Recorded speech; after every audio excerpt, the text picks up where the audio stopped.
Hello and welcome to my YouTube channel. My name is Israel Virtuous Zoe. Alright, this morning I'm going to be telling you three ways to sustain your happiness. You know, it is actually a bit hard to, maintain yourself being happy, being joyful and all of that because a lot of things do go on, especially now and in this country, trust me. You all can relate. So yeah, myself, I'm also talking to myself while making this video because happiness or joy is something that lifts your spirit, lifts your soul, makes you go through the challenges, effortlessly. Not that the weight of the effort will not be on you, but it's something that you are doing and you're like, okay, definitely I'm going to get to the end of the tunnel and get the light that is at the end of the tunnel. So moving on. The first thing I usually tell myself is you don't know that you're doing well. You're trying. You do know that you are doing well. Yeah, you are. Because there's one thing the devil wants us to always know. He wants us to know that if we don't do a lot, then we get to be the second class lower best for God or maybe for people around us. But trust me, the little that you do sincerely can go a long way. Forget about word opinion every other person has. Everybody will have their own opinion. Trust me. Everybody will have, even you. You have some opinion about things that may not be true, but it's just you. It's just what you feel. But what you feel might not be 100% correct. So always remind yourself that no matter what people say, no matter what the action entail, that you are doing the best. Secondly, always speak to yourself. Speak to yourself. You be like, I know I'm the best. I know I am unique. I know I am sophisticated. They'll be like words like that might seem unattainable, but trust me, when you begin to tell it to yourself and you believe that yes, you can be that person. You find yourself becoming that person. Honestly. Honestly.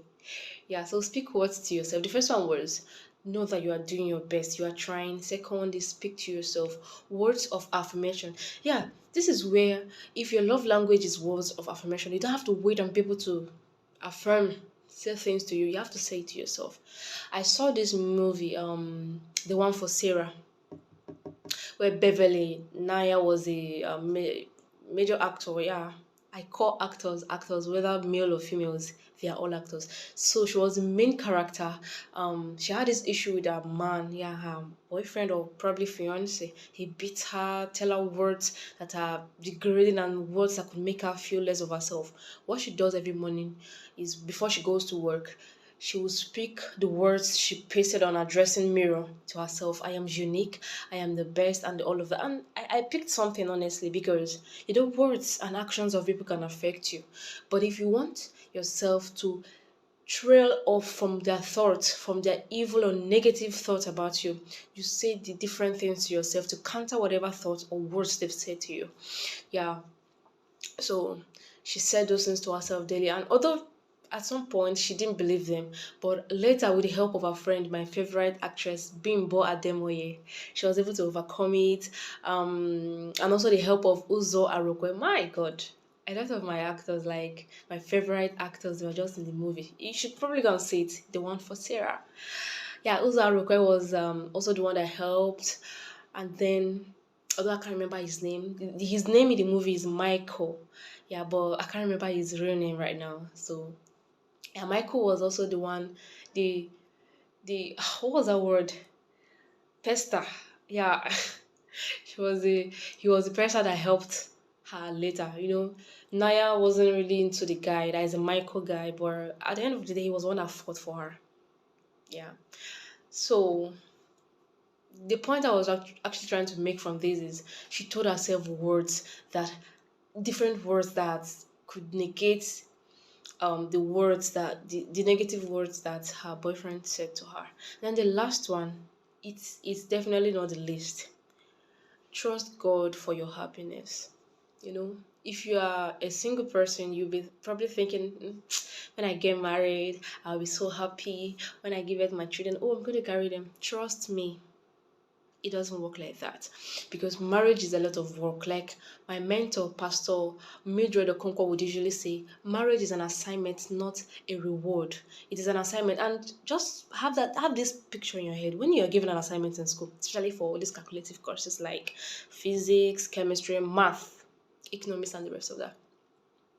The assignment wasn't given to you to go and look at it and laugh and play and all of that. You are going to solve the assignment, even if it's, well, for writing purposes like English, literature, and all of that. You're going to rack your brain to find the correct answers.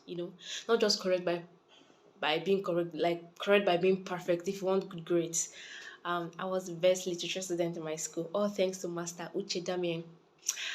Well, so you have to trust God, yeah, for your happiness, because marriage won't give you that. Totally. I'm not saying that you're not going to be happily married. You will, but trust me, there are some times that you don't feel like it. Yeah, sometimes you don't feel like it.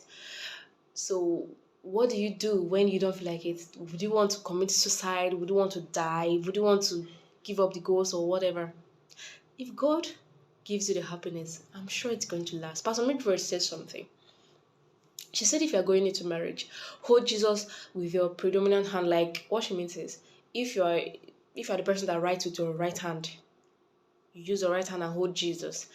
If you're the person that writes with left hand, you use your left hand and hold Jesus. Then the other hand, use it and hold your love and your joy, because these things are what will sustain you in marriage, your own personal joy. Because if you wait on your spouse to fill up your joy cup, I'm pretty sure that they will, at the end of the day, not even meet up your expectations, because they also they have their own cups.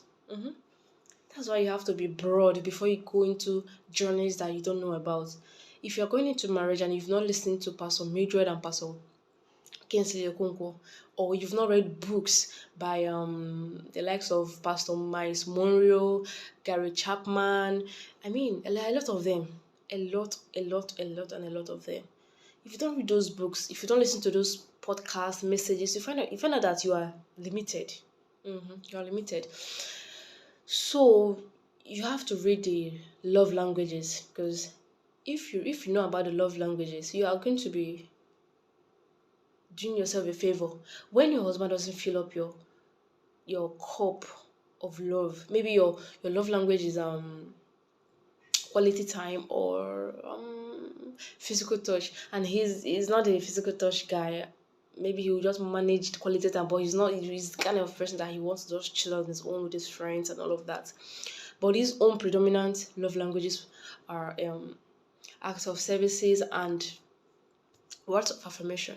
So you are going to be waiting for him to give you quality time, like stay with you for like 10 hours talking and gisting and blah blah blah. But he's not satisfied with that. So if he's going to be filling your cup, who then will fill his own cup?